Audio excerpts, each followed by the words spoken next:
Good morning. I'm Martin Tyner. Behind the camera is my beautiful wife Susan, and we're gonna get our critters put out for the day. Come on in. And what we have, this is Belle, and she's our Harris Hawk. Hi, sweetie. She wags her tail at me when she says hi. And then over here, this is Helen. This is our peregrine falcon, and they come in the house. Belle doesn't take cold weather very well because she's a really southern girl. And so she likes it for us to wait until it warms up a little bit before we put her out. And she's quite happy to see us. You can see her wagging her tail. That's her happy greeting. Yes, you are such a happy girl. Looking forward to it. Well, let's get Helen put out first. We'll come back and get you in a minute, sweetie. So this is little Helen. And hi, pretty lady. Hi. Hi, there's my little girl. Yeah, we're going to take you out and get you your breakfast. Yes, we are. We're going to take you out and give you your breakfast, sweet girl. That's my lady. And so the reason she comes in the house is because she's nearly blind. And because of that very, very poor vision, she cannot be allowed to fly free. And so a screen perch is one of the safest things that we can put her on. And the really great news for all of you folks who have been kind of following us, Helen's been banished down to the basement. And the reason for that is my sweet wife Susan has been having allergy problems. And so we brought Belle down here just to make sure that it wasn't, dander or feather related, her allergies. And the great news is she's not allergic to feathers. And so sweet little Helen here gets to go upstairs because Helen, with her poor vision, to help keep her entertained, she sits on a perch in the living room and watches TV with the family at night. And she seems to really enjoy that. So she'll be going back upstairs here very shortly. But as we do every day, it's time for her to go outside to her chamber.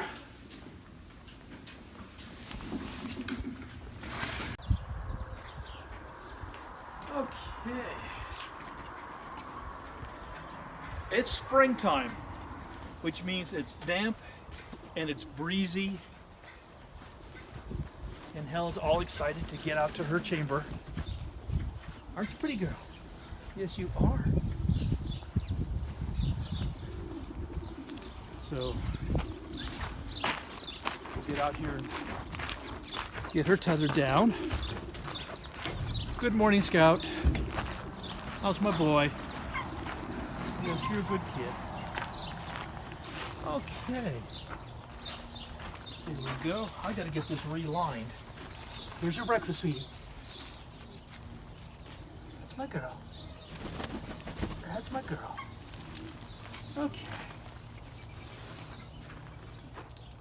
Now, unfortunately, she can only see just, 3 or 4 feet clearly enough to find food. So I gotta put the food right down where she can find it very easily.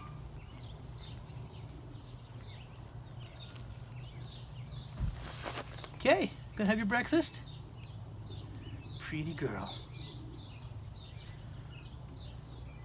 She said, well, you usually just give me my breakfast and leave. Why are you watching me?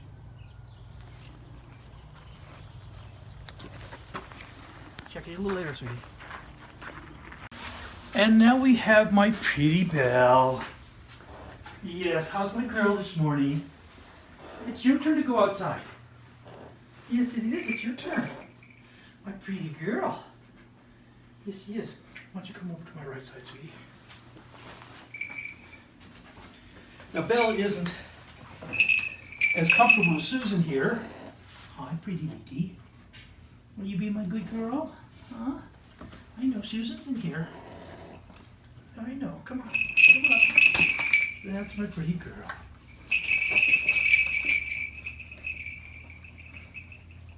Now, part of our routine with Belle is because she has beautiful eyesight, we do need to keep her used to her hood.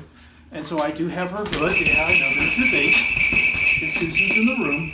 And this is her hood. We put this over her eyes. Just like that. Such a good girl. Yeah, such a good Belle. This way you can see. Up. There we go. Got a hood on. Now what the hood does, it's a very, very important piece of equipment, is when you transport them, their eyesight's so good, a lot of movement frightens them. And so you can see, you put the hood over their eyes, and that kind of blindfolds them, so when we're driving them in the car, they don't get frightened. Or if we're around a whole lot of people. But if we don't hood them every day, if we only hood them whenever we happen to be going to put them in the car to go, they will fight the hood because they're not used to it. And so every day, the first thing we do is we pick her up, and we talk to her for a minute, and then we put her hood on, and then we go outside, and take the hood off and put her down. And she is just starting her molt. Basically, I don't know if you can see here, I'll grab a few of these. Look at this stuff here. These are her feathers from last year that she grew in, and she's dropped these feathers, and she's growing brand new ones. And so every year... Are those tail or wing? These are secondary wing feathers. But she actually dropped her two center tail feathers have been dropped already as well, and some primary feathers. And so she's very, very heavily into her molt. And one of the things that we want to make sure that we do when they're molting, and they're going through a growth process where they're growing lots and lots of new feathers, we want to make sure that the new feathers are growing in, have got all the proper nutrition that they need to grow in properly. And so we basically fatten them up. We give her all the food she wants to eat, and really, really good nutrition this time of year, so that all the new feather growth comes in and is beautiful. And so we don't want them lacking in any way. Otherwise the feathers will come in and they'll be delicate and they break easy. So right now she's just my sweet little couch potato. Yes, you are. And we just enjoy her to no end. Okay, there's my girl. Well, the hunting season is over, but that's because the breeding season is going on. That's exactly right. The hunting season for her, she's not allowed to go out and hunt anymore, and for the simple reason that all of the rabbits and stuff that she hunts, they're all having babies, and we don't want her killing mama rabbits and having babies die. And with the birds of prey, this is their breeding season as well, and so we don't want them, don't want to interrupt that as well. So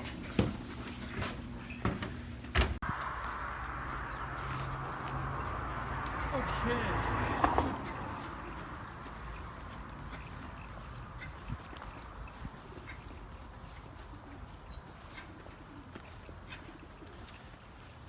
I don't know if you guys can hear the little chippy sound. That's our prairie falcon, Cirrus. And that's where the torch should fall.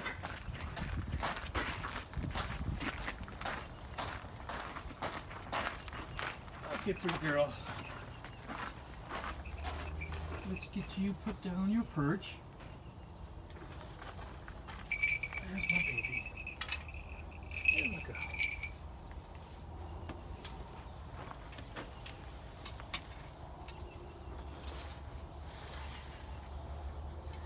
Like there's a quail there right behind her water pan, huh? That's her breakfast. Yeah, like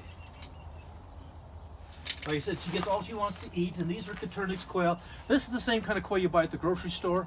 The difference is they're not plucked and cleaned; they're just whole, you know. And so that's a really good diet for these animals. And so she gets a whole quail. There you go, sweetie. There's my pretty girl. There's your breakfast. Yes, that's a sweetheart.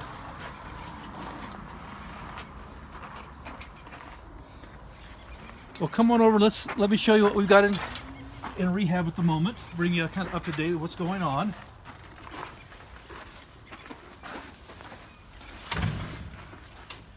Okay. For those of you that have been following, remember the red-tailed hawk that had his tail feathers ripped out? Well, that's him right there. And he's doing wonderful. His tail has grown back. He still has some, get over here. His tail has grown back. He still has some wing feathers to grow in. But he is doing wonderfully. He's eating well. And when he molts out those last few wing feathers and they grow the new ones in, yes, he'll be ready to go back to the wild where he belongs. Isn't he a pretty little thing? So that's our red-tailed hawk that we've had since about September, I think. So he's been with us a long time.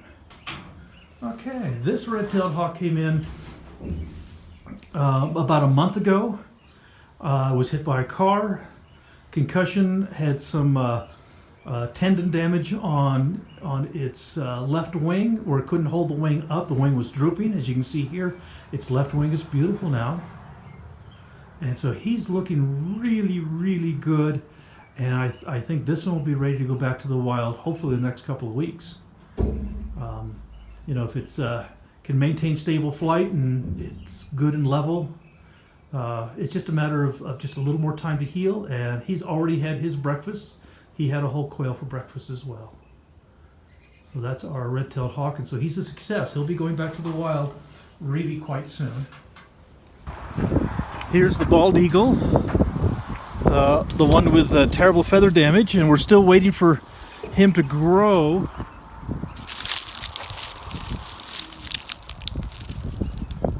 Waiting for him to continue growing new feathers.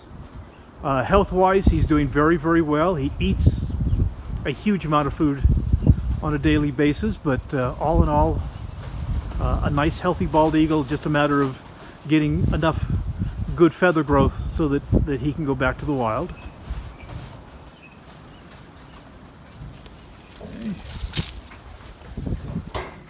Hey Scout, how's my buddy? How you doing, big guy? I know. You want to go play, huh?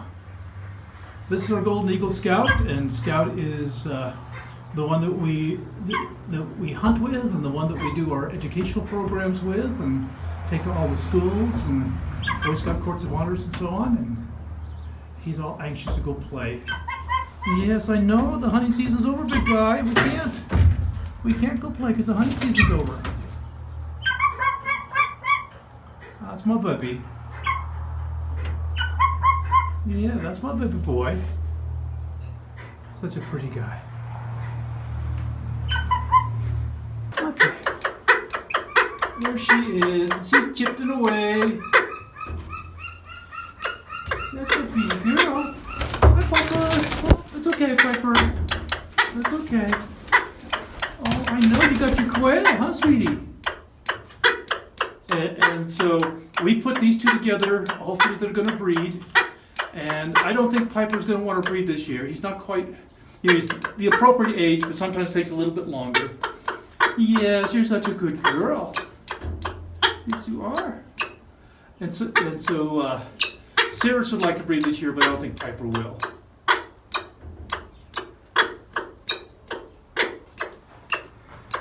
And of course, our little boy, this is Piper over here in the corner. Okay, Piper. And so we may not have any eggs laid this year, but by next year we certainly should.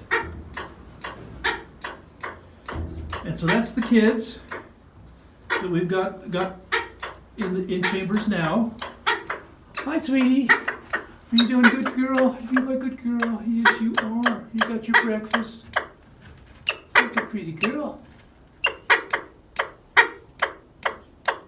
Yes, you are. Such a pretty girl. Okay. Well, that's it for the critters that we have currently. And but that's going to change very quickly as say hi to Susan. Hey, sweetie. Hi.